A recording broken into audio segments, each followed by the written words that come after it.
We stand today at the threshold of a great event, both in the life of the United Nations and in the life of mankind.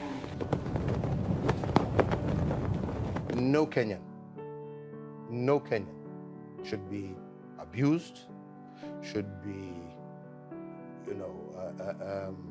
mistreated in any particular. Every Kenyan is protected by law. When the Universal Declaration on Human Rights was adopted in 1948, it was as a realization of the fact that human rights were an essential component of peace and security around the world.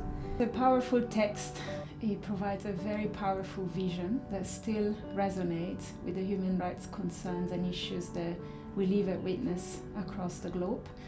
It was developed 70 years ago after incredible misery and tragic events that was emerging from World War II, and laid a foundation of our living together across the globe. And those principles and norms still permeate the kind of societies that we all aim at. Before the Second World War, of course, there were all economic problems, the Great Depression, etc.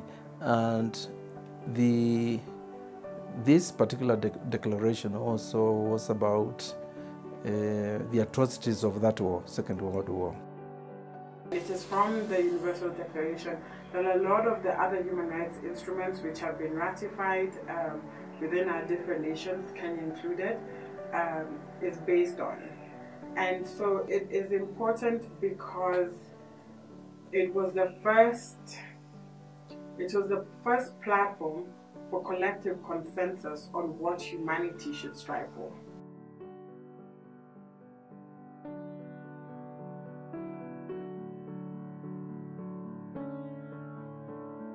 "70 years later, you would think things have changed, but they haven't.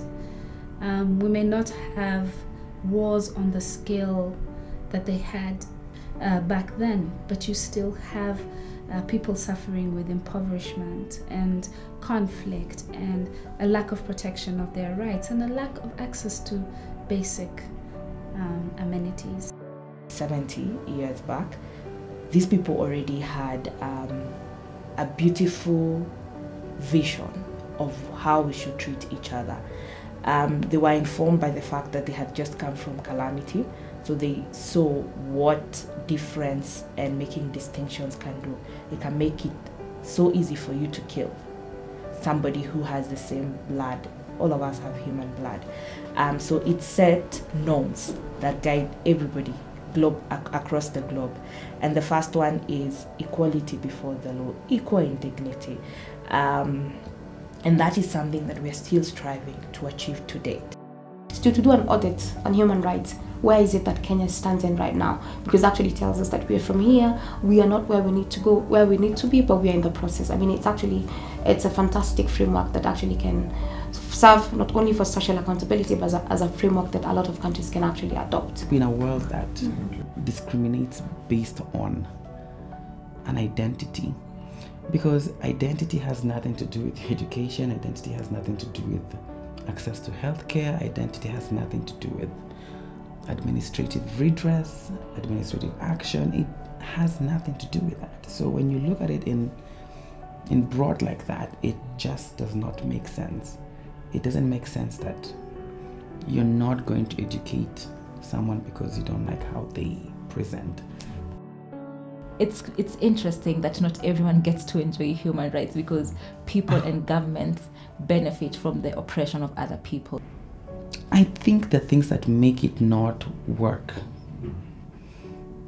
as much as it's binding in that sense, other countries choose not to adopt. And there are many reasons. They could be culture, societal norms, and this still stems back to our relationship with the West. When we go and shout homosexuals, homosexuality is a foreign concept. Homosexuality is immoral. Homosexuality is what will not take us to heaven. some people, because these are opinion leaders, saying that it will result in somebody who is gay or lesbian not getting housing or having to pay very expensively to hide their true identity. Imagine not being able to say your name properly just to preserve yourself. It's very, very dehumanizing. At this era where a lot of violence, a lot of discrimination, especially for women, for people who have alternative sexual, what is perceived to be normal sexual or gender identities, are continuously being treated as lesser than.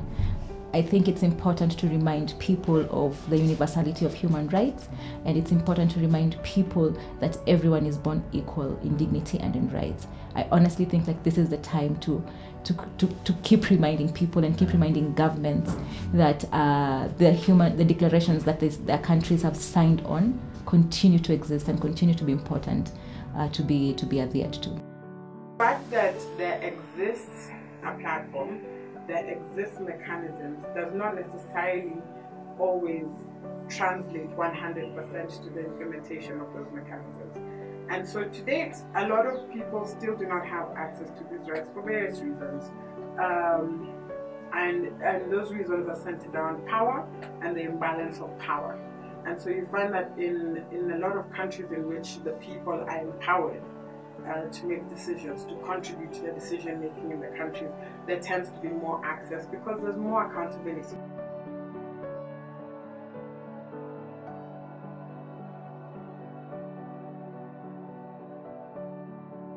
Strength in community builds resilience, and that resilience allows for that advocacy to continue happening. And so once there's community, once there's organizing, then you can harness the platforms that are already available. A lot of the countries on the continent, Kenya included, have very strong constitutions, which on the most part tend to be the supreme law of the land. That means it trumps everything. And a lot of our constitutions provide for essential human rights that every human being is entitled to. And I think in harnessing the power, the empowerment through that constitution, it can be the beginning of changing things, at least at a legislative level. But still something has to be done. And I think that's the role of human rights defenders out here. And the society at large, our role is to educate. Our role is to live your identity, be who you are, be an example, and then it becomes part of you. Like I always say, the most important, the most effective way to create change is through contact. When you're in contact with someone that is different from you all the time, then they stop becoming different. On a day like this, when we're celebrating the universality of human rights, I think it's important to call governments out and to call people out who continue to do things that deny other human beings their basic human rights. The continued community engagement, which is a factor that cannot stop, because LGBTI persons are part of the community. LGBTI children who were born within these families, when they face the stigma and discrimination, actually, and it gives the opportunity of civil society within the human rights to actually create awareness and to capacity build communities for tolerance and inclusion purposes. The fact that there is resistance, that makes me happy. You know, wherever there is oppression, there is opportunity for resistance, and that's how change happens. That's how countries change, particularly when people don't just sit down and say, well, we can't do anything. LGBTI activists have always been in the margins. They are on their own. They are attacked. They are mocked.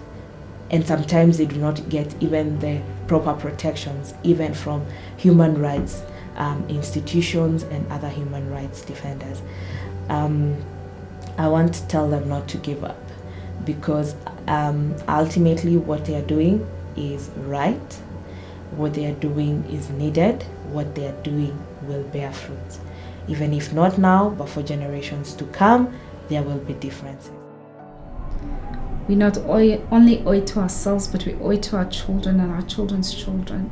They have to be able to live in a better world. They have to be able to live in a world where it's okay to be whomever they choose to be. They have to be able to enjoy basic freedoms, basic rights, basic amenities.